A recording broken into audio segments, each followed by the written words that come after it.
have a question for you guys. Yeah, Vegas tripping. That's how every episode started. Mm-hmm. How many fantasy football teams do you have?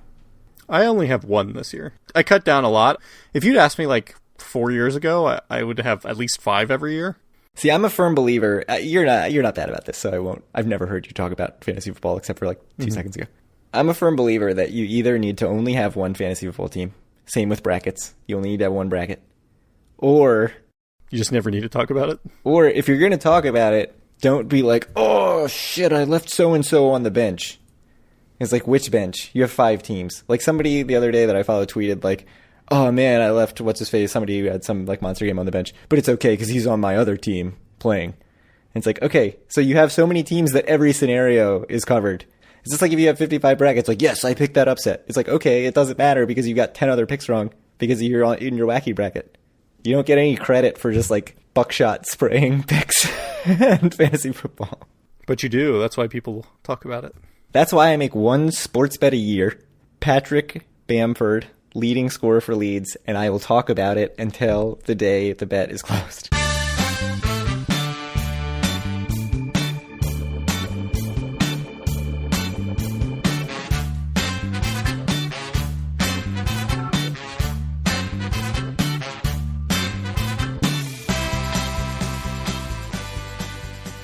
Howdy, it's Thursday, October 29th, 2020, and this is episode 136 of Due for a Win, the Atlantic City and Casino Biz podcast. I'm Kyle Askin, joined, as always, by Craig Stone. What's good, Craig?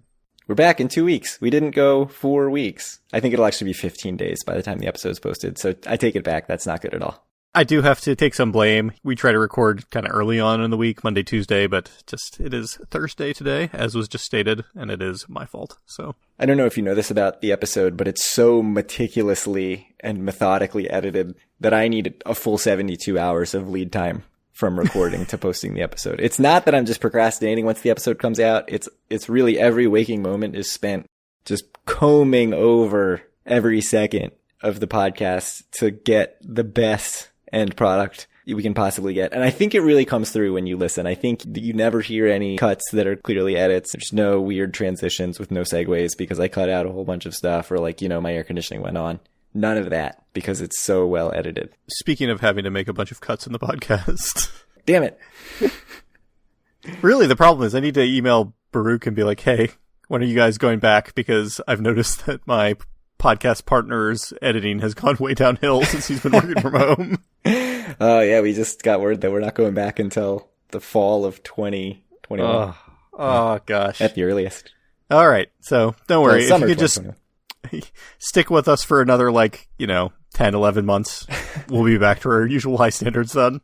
Hey, there are a lot of people, a lot of businesses who are making that same request. Stick with us for another 10, 11 months. None more so than Due for a Win, LLC. That's correct. We're not an LLC, by the way. In case you're looking to sue us, we would be personally responsible. Well, you could probably try. I don't know how well it'll work out for you. But anyway, what happened in 1936? A time capsule was buried, right? Yes, in 1936. It came out in, 2010? That is correct. 74 years later, the time capsule came out, and it had, weirdly, a whole lot of congratulatory letters about laying a cornerstone for a new post office. So that was something that happened in 1936. There were a bunch of newspapers in there. Yeah. Also, they were in the article, which I'm sure Craig will link to in the show notes, they were like, wow, it was really surprising. There were a lot of newspaper articles about a lot of corruption happening in Atlantic City and oh, we have corruption now. How strange it is. Yes. It was the least surprising thing I've ever read. Never changed Atlantic City. Any other thoughts about the time capsule? It seemed like not a very interesting time capsule, I have to say. No, it's 1936 was not super happening year for Atlantic City as far as I can tell. The only other thing I could find is well, we've skipped Craig Hall to make way for the post office, the cornerstone that was laid in 1936. They demolished my hall. They did. Very disappointing. I can't abide. I do not like that. Built, by the way, when some guy went to Atlantic City and tried to get a room and they were all sold out. So he built a hotel for himself in 1897, I believe, so that he would never not be able to go to Atlantic City again, which is a very sensible thing to do. I think that is excellent and that we should do it. Anyway, yeah, the only other thing I found is on the Atlantic City page, in Wikipedia one of the pictures of Atlantic City of the beautiful Marlborough Blenheim, which we decided last time I think wasn't the Blenheim at all, but pronounced some other way. The Blenheim. The Blenheim. According to the Boardwalk Empire. A nice poster was put up for Atlantic City with the Marlborough Blenheim in the background and a quite scantily clad woman in a swimsuit in the foreground, which it's quite different than it was even 10 years ago, I feel like. The fashion has changed very quickly. I should say, it's a one piece. Oh, yeah. And it's scantily not clad like, compared to the 20s. Yes, for the 20s. Not for the current days. I think it's important to point out that it says that it's America's all-year resort. Because let me tell you, everyone in the wintertime is wearing those swimsuits in Atlantic City. That's a good point. Yes, this really hammers home the all-year resort thing. But, I mean, it's October now. It's about to be November. You should be getting yourself to Atlantic City. Indeed. I mean, I'd love to be getting to Atlantic City. Me too. This is actually my favorite weekend to be in Atlantic City or Vegas. I feel like 3 or 4 times I've been in this Atlantic last weekend City. of October, for sure, we've been to Atlantic City or Vegas a lot. And you gain an hour because of the daylight savings ending. And so I've definitely had a bunch of days where I'm like, oh, I'm up so late. And then all of a sudden the clock goes back an hour and it's like, I'm not up so late. I mean, it's still 2 a.m, but it's not 3 a.m. And that's good. It's like a way to outsmart your wife, Greg, where it's true. You get an extra hour out of the trip and she doesn't even know it. Yep. Extra hour away from the kids. What? I would never. So what happened in 2020? Some news. We got some Bally's updates. They did set a hearing for the Bally's sale. But the question is, are they going to have it or are they just going to postpone again for no reason? I think they're going to have it. Come on. Don't be a downer. So it says next week. That's when they're going to have a hearing. The first step of approving the sale. Everyone believes it's going to happen, I think. Back when we first started talking about Atlantic City, even then, even though we were still in the throes of the financial crisis, there was some real speculation of like whether or not any given sale would go through because, they were pretty tough on whatever, organized crime, like yada, yada, yada. Like you never knew, but now I feel like they're just letting anyone with a sack of cash come in and buy up casinos. I don't think they're having any problem with this. Yeah. So they've also announced that FanDuel is going to run the sportsbook. So DraftKings runs the one at resorts, and FanDuel is going to run the new sportsbook at Bally's because, of course, the current sportsbook at Bally's is going to be part of Caesars because they're not getting Wild Wild West, only the Park Place. So yeah, I'm going to get those two confused forever between DraftKings and FanDuel Sportsbook. I mean, I don't even have the FanDuel app on my phone, and I'm still like, ooh, got to go check the lines on FanDuel. Oh, no, this is DraftKings. Because they not only had the same exact product, they are named similarly, and they both had just like alternating ads in every football game and every sporting event for an entire year. So there was an awful lot of advertisements when these two real money fantasy things came out. I have incredible brand confusion, and it's their fault. That's what I'm saying. Yeah. It is their fault. So the very first poker room in Atlantic City has reopened as of October 21st, which is just over a week ago. The Borgata Poker Room opened up. This is all according to a story written by David Danzis, which Craig will link to. There are 30 tables currently open at the Borg instead of the usual 77. It's 7 players per table instead of the normal 10, with plexiglass between the seats. And it's cash games only right now, so there are no actual tournaments going on. Why do you think that is? Why do you think no tournaments? I would assume it's more of like a demand thing. I mean, Oh, I don't see any reason that a tournament would be more dangerous than a cash game. Yeah, I was thinking maybe it was like they can sort of guarantee an end time more. Like they can just close things, whereas a tournament kind of has to. Yeah. Like for staffing, who knows? Yeah, it could be that, or like maybe it's kind of easier to either kick someone out of a cash game if you're like really uncomfortable with them being there, Oh, if they have like naughty mask whatever usage, or like if someone's just not comfortable because someone's coughing a lot at their table, they can just get up and leave in a way that you can't at a tournament too. Like I don't know if that's a thing, that's the reason why, but it kind of makes some sense, I think. Yeah, whether it's a reason or not, I think it's a good idea for that reason. I've convinced the audience of one. I like it. Yeah. That's it, right? That's all the news. That is really it. So some September data came out A long the time day ago. after we recorded last time. And as I recall, our bet was $140 million in the month of September. I had the over. So how'd the month go? It went way over 140. The brick and mortar revenue was 190 million. So I now owe you $10 and a meal at Hard Rock because you had the under on 170 million July revenue because it was way under that. And then I somehow also gave you the over on 140 million for September revenue. And I was looking at the like open bets document that I have and I was like, how did I make both these bets? Like, what was that? What am I doing that I have allowed myself to make both these bets? I should not be gambling. That's terrible. But $10 in a meal at Hard Rock, I think everybody would look at that and say, whew, too rich for my blood. Those guys are playing for keeps. Which, by the way, let's be clear, Hard Rock opened over 2 years ago now. So, like, I've been talking to my accountants, and they're suggesting that I just need to write it off from my balance sheet. They're like, at this point, you can't expect to collect. That's a good point. Also, another bet that we had that we didn't really see a sale coming. We had a bet about, like, will Bally's be closed or open? And I think I have Bally's open at episode 200, through episode 200. You get $6 if it's closed, and I get $4 if it's open. And Twin River coming through, I think I'm getting easiest $4. Money of your life. If only they hadn't bought the Bally's name, I'd be like, look, Bally's is not open anymore. I know, that's a good point. It is going to be open. We would have had to consult a lawyer or something. Yeah, right? we definitely would have had to bring in Due for a Win general counsel. I think that would have counted as a loss. I think if it's not Bally's, especially under a different owner. If Caesars renamed it and still owned it, fine. No, I don't think so. If it's a different owner and it's still open and it's a different name, it's the property. It's like the address and the building. I think you would have been in the good. Oh, okay. I'll take it. I'll take my $4 gladly. Yeah, take your $4. But it also, it has to stay open for another 6 years at the rate that we're recording right now. So. Let's be real. If a brand new $4 billion casino can close after 2 years of being open, who knows what can happen? Yes, that's true.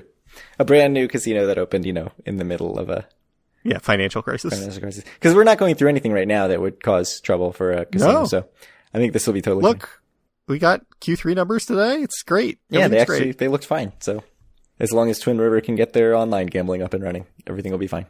So what really stood out to you in September? Besides you losing all your money to me. Yes. Ocean, I can't even say that really stood out. It's just they're on this great run during the pandemic, incredible run, up 27% year over year. If I didn't even know that the pandemic existed or that the casinos were ever closed and you told me, oh yeah, Ocean made $26.2 million in September with no other context, I would say, damn, that's great. And that's where they're at. So up 27% year over year. They're just behind Hard Rock. I think just within a couple $1 million of Hard Rock for third. They're in third, Hard Rock's in second. Everyone else was down year over year. So I don't know. Do you have any thoughts about Ocean? Seems like whatever they had to do for their execs didn't take too much money away. Or maybe that didn't get incorporated yet. Well, I don't think that would be part of their gaming revenue. I don't think that's where that's going to come out of. But hey, what if all their players had to go back to Borgata? What if part of the punishment was courts decided that the players aren't allowed to play? The CRDA is checking people's IDs at the door and they're like, excuse me, sir, you're not allowed to play at Ocean. You have to go right back to Borgata. Yeah, we see that you've once played at Borgata. You're never allowed to play anywhere else. And now we know why Borgata makes so much money all the time. Yeah. That sounds like the kind of corruption that you'd get in Atlantic City. It is. Whatever, Don Guardian's husband or partner or whatever, back when he was mayor, he worked at Borgata, so, Oh my goodness. Now we know. It's just like Boardwalk Empire. In the spa, I think, to be clear, but still. You don't think he was greasing palms well as oiling backs or whatever he was doing at the spa? Exactly. This was really forced, but I'm going with it. Everyone else was down year over year. Caesars, not too bad, only down 1.8%. Hard Rock only down 3.4%. Other people down in the 20s and 30s, which is not great. Well, Caesar had just an awful month in September of last year. A freakishly awful month. So I don't put too much stock into that. Yeah, but the good thing about having a really awful month is then a year later, you can look back and say, oh, actually we're not doing too bad because we're only a little bit down this year, even though you're only a little bit down from really, really awful. So you got to look at the bright side. Yeah. So Golden Nugget, not great. Yeah. 23% improvement over August. So we talked about how badly Golden Nugget's doing in brick and mortar and how they've really been propped up by online. And they actually had a better September than August by 23%, but they still came in last and they're behind Bally's, who is in next to last, by $1.3 million. And I just don't understand. I'm just so confused by how they can be that far behind. What is going on there? They're just awful. I mean, maybe people have decided they don't like the wet dog smell when you walk in, but I don't know. I like what happened, because it was doing really well. We've talked about this, but like what turned it so hard the other way, I just don't know. I mean, like, is it possible that they lost a ton of people to Ocean? Like, I feel like that doesn't really make any sense just in terms of the product, but who knows? Stranger things happen. Yeah. It could also be that a bunch of people tried it and sort of liked it for a time and then got tired of it as other stuff came in, and or gave, other places a try again and moved on. Yeah, they went from sort of being a big success story to really not looking great now. I mean, the big thing that stands out to me is I think it shows kind of some continued recovery or people's willingness to get out a bit more, just given like how September was almost the same as August, which basically never happens. I think it shows, given that you'd usually expect September to be quite significantly down from August, people are willing to go out a bit more than they were as time continues to go on, which I think is something that seems to be bearing itself out like everywhere you look. So yeah, I mean, do you think that that's going to change? Like, are we in for a down October? Is the COVID numbers spike, or is it just like, we already went out. We've already dealt with our risk. Let's just keep doing it. I suspect that unless there's like policy changes or whatever, people are just going to become more and more kind of numb to COVID. So yeah, I agree. I think that's sort of the direction it's gone, is people are, gradually increasing their risk tolerance, and regardless of what the numbers say. Well, anything else before I shut it down? I feel like I need to draw this out because it was so short, but even I don't have anything to draw out this episode. So, all right. I think I can say this. Seems like I will be going on Morano in the Morning on AM 970 in the New York area on next Thursday morning at 3:30 a.m. So if you're awake at that time, you should tune in to 970 a.m. So are you going to still be awake then, or are you going to set your alarm? I'm trying to figure that out. I think last time I went on, I think it was at 4:15 or 4:30 or something like that, that's a pretty clear cut, like, go to bed, wake up, go do the call. 3:30, I think I have to sleep. I think that I'm not young enough to power through to 3:30. I think the more important thing is going to be the night before, making sure I get a really good night's sleep on the 3rd, which is election day, which I'm sure I'll just sleep. Yeah, you're gonna go to bed right at 9 p.m. Yeah.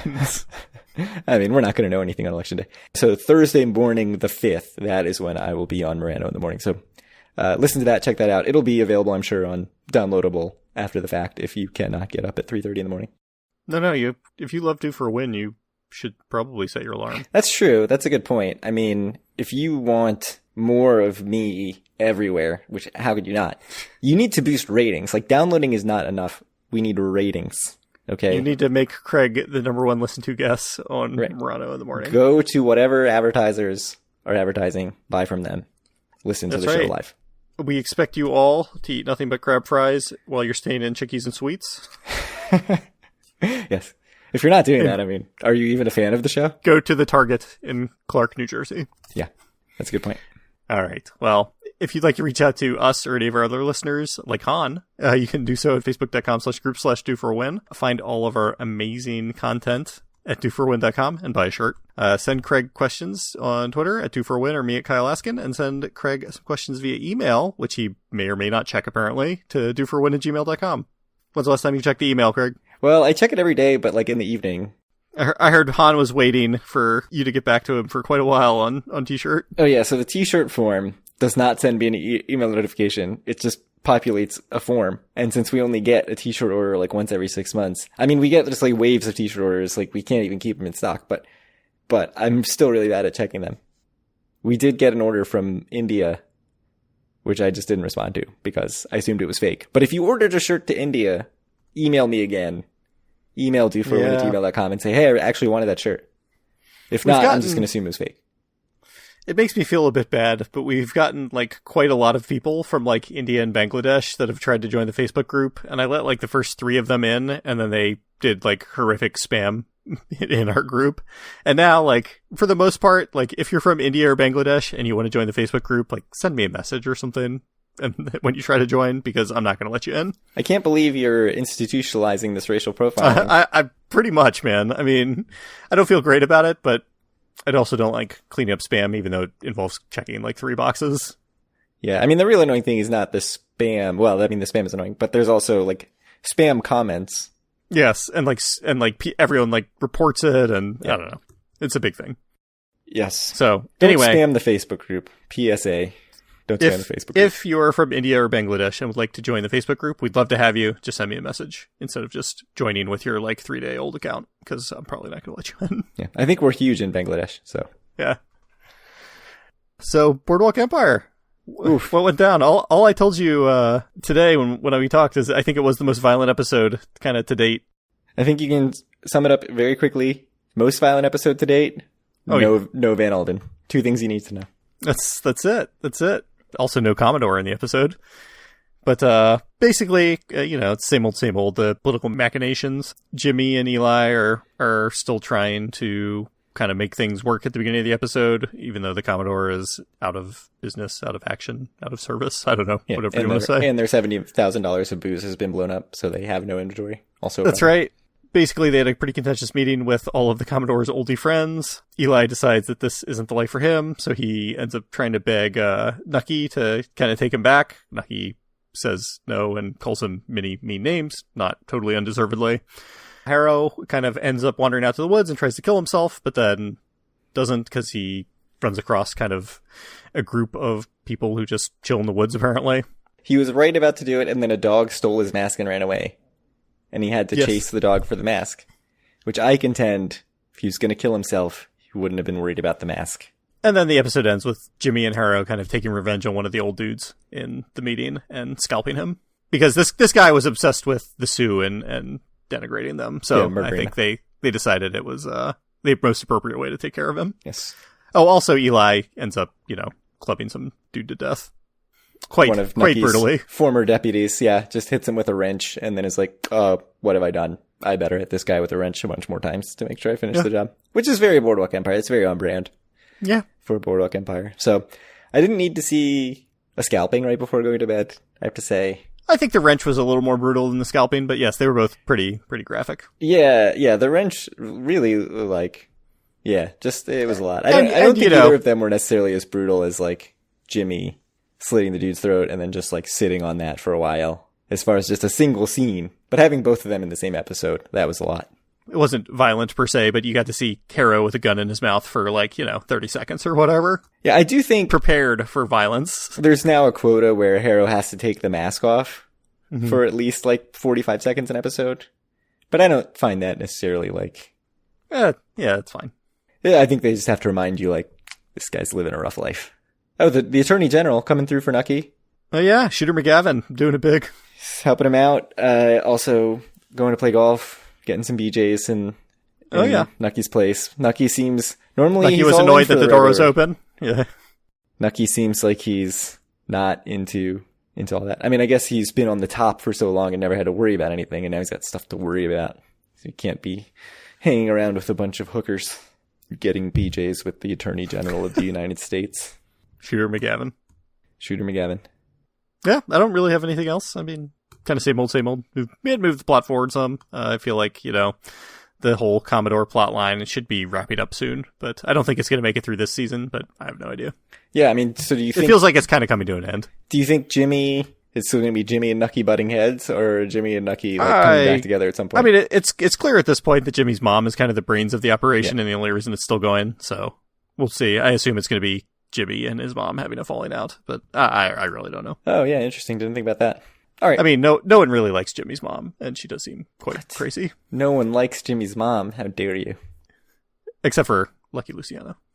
And the Commodore. Liked her so much, he had a stroke. Anyway, thank you guys very much for listening. We know there's a lot of podcasts out there, and we appreciate you taking the time, and we hope you all stay safe, and we'll talk to you all in a few weeks. That's why we keep them to 20, 25 minutes, because we know you've got a lot of podcasts to listen to, so now you can just get on to all those other ones. The ones you actually want to listen to. Yeah, 7 out.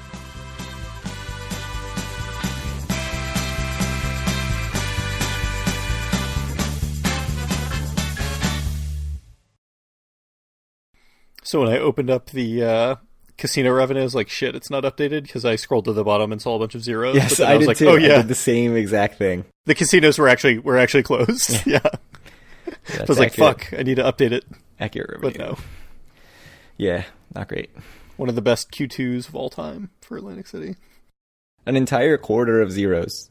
It is hard to believe.